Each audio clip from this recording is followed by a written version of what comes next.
Hello guys, welcome back to my channel. और आज रो का एपिसोड लाइव हो चुका है और आज के मैच में क्या क्या हुआ, कौन कौन से मेन इवेंट थे और सीएम पंक और उसमें सैमी ज़ेन के मैच में क्या क्या हुआ। आज की रो के एपिसोड बहुत कमाल होने वाला है। तो चलिए आज की वीडियो को शुरू करते हैं। जो उस मैच की ओपनिंग करते हैं वो करते हैं सेथ रॉलिंस। वो आते हैं रिंग में और बताते हैं कि कैसे उन्होंने शील्ड को बनाया, वो कैसे शील्ड के मेंबर थे और कैसे उनकी रोमन रेंस के साथ एक फ्रेंडशिप थी, कैसे उन्होंने मैचेस जीते और इतना सब कुछ अचीव किया।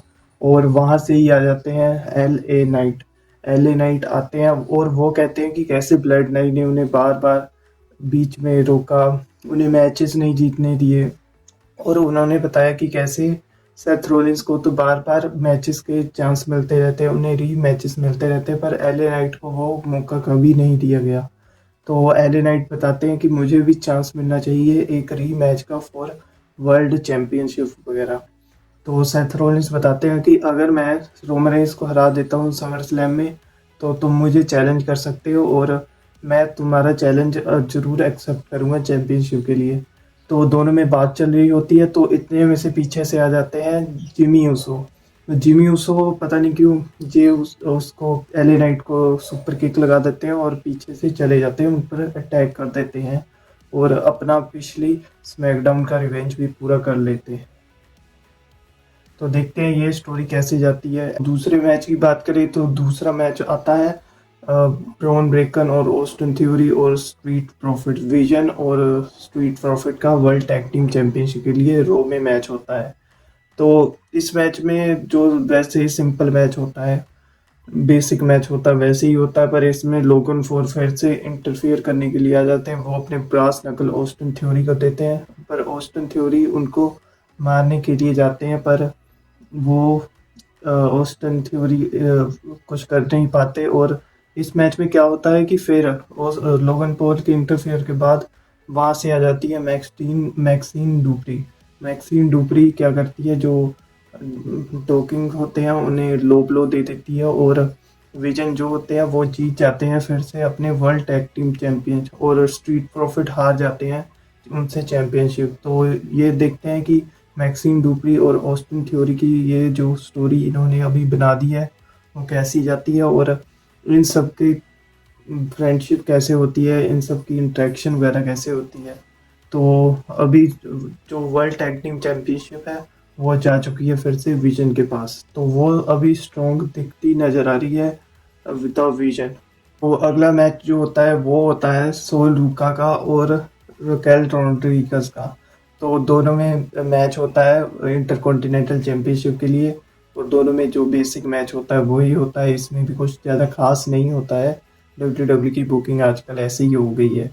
तो ये भी मैच वैसे ही होता है और दोनों एक दूसरे से फाइट करते हैं। और इसमें क्या होता है, जो रॉक्सैन प्रेस होती है और लिव मॉर्गन होती है वो इंटरफेयर करने जाती है। और जो सोल लुका है वहां से सोल स्नैचर अपनी फिनिशिंग मूव लगा देती है और अपनी चैंपियनशिप को रिटेन कर लेती है। जब वो उसको और जब उन पर डबल टीम करने जाती है लिव मॉर्गन और द जजमेंट डे है, तो वहां से आ जाती है ईओ स्काई वहां पर इंटरफेयर कर देती है और सोलुका की मदद करने के लिए आ जाती है। पर वो ज़्यादा नंबर एडवांटेज होने के साथ जो ईओ स्काई है वो उनसे लड़ नहीं पाती और वो जो जजमेंट डे होती है वो उन्हें मार देती है और उनसे अपना बदला ले लेती है पिछले टाइम का। तो देखते हैं ये स्टोरी भी कैसे बिल्डअप होती है Liv Morgan versus Iyo Sky के लिए समर स्लैम में। तो ये भी देखते हैं। तो अगला जो मैच होता है वो होता है चैड गेबल और ड्रैगन ली टैग टीम में होते हैं और उनका ओपोनेंट होते हैं रूसेव और पेज पेज और इनका मैच होता है। और ये भी मैच कुछ वैसे बेसिक मैच होता है, इसमें भी ज़्यादा कुछ होता नहीं है।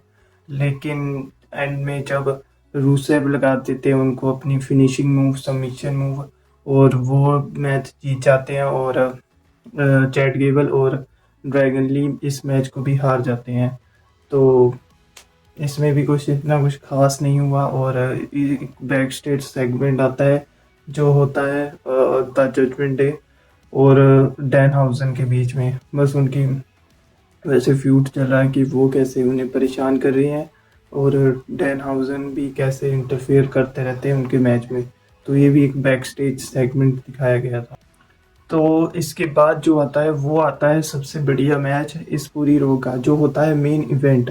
इसमें क्या होता है कि जब शुरू में कोडी रोड्स और सैमी ज़ेन का मंडे के लिए मैच तय हुआ था स्मैकडाउन में, तो वो चैलेंजर थे कोडी रोड्स। पर कोडी रोड्स को गंथर कर देते हैं इंजर बैक स्टेज में। तो कोडी रोड्स को रो के जनरल मैनेजर बोलते हैं कि तुम्हें पहले मेडिकल क्लियर होना पड़ेगा तभी तुम मैच लड़ सकते हो। पर कोडी रोड्स मेडिकल के लिए क्लियर नहीं होते हैं और वो इस मैच को नहीं लड़ सकते हैं। तो क्या होता है वहाँ पर सैमी ज़ेन खुश हो जाते हैं कि अभी तो मुझे अपनी चैंपियनशिप को रिटेन करना नहीं पड़ेगा, मुझे मैच नहीं करना पड़ेगा किसी से भी। तो क्या होता है कि वहाँ पर एडम पियर्स बोलते हैं कि अब तो तुम्हें कोई ना कोई चैंपियनशिप के लिए मैं कंपटीटर ढूंढ के ही रहूँगा, तुम्हारा मैच होकर ही रहेगा इस रॉ के एपिसोड में मेन इवेंट में। क्योंकि वो मेन इवेंट था, जो चैलेंजर होते हैं वो होते हैं CM पंक, उनका फिर से रिटर्न हो चुका है। और ये बहुत शॉकिंग चीज़ थी रॉ के एपिसोड में। जैसे उनकी पहली इमेजेस आ रही थी कि उन्होंने अपनी बॉडी को बल्क कर लिया है, वो बहुत मस्कुलर हो चुके हैं। तो उन्होंने अपना रिटर्न कर लिया और जब शटर उठता है तो वहाँ से दिखते हैं CM पंक सैमी ज़ेन से लड़ने के लिए। और उनके दोनों का मैच शुरू हो जाता है और CM पंक भी मैच में लड़ते हैं, सैमी ज़ेन भी। बहुत ये अच्छा मैच होता है रेसलिंग वाइज। CM पंक उनकी हलवा किक लगा देते हैं सैमी ज़ेन को और सैमी ज़ेन वहाँ पर कमज़ोर पड़ जाते हैं एंड में, और CM पंक अपना GTS लगा के उन्हें हरा देते हैं और शॉकिंगली वो WWE अनडिस्प्यूटेड चैंपियन भी बन जाते हैं रिटर्न के साथ ही।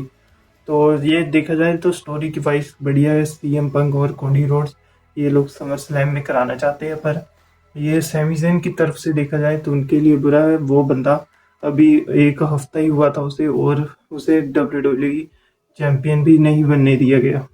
तो उसके हिसाब से उसे शायद लूटेड कर लिया गया है। तो देखते हैं ये स्टोरी भी कैसे जाती है। अब CM पंक का अभी रिटर्न हो गया है और देखते हैं वो अभी स्मैकडाउन में जाते हैं कि रो में रहते हैं। तो ऐसे थे कुछ आज की एपिसोड। आज की रो थोड़ी बढ़िया थी और मैं इसे रेट करूँगा गुड में।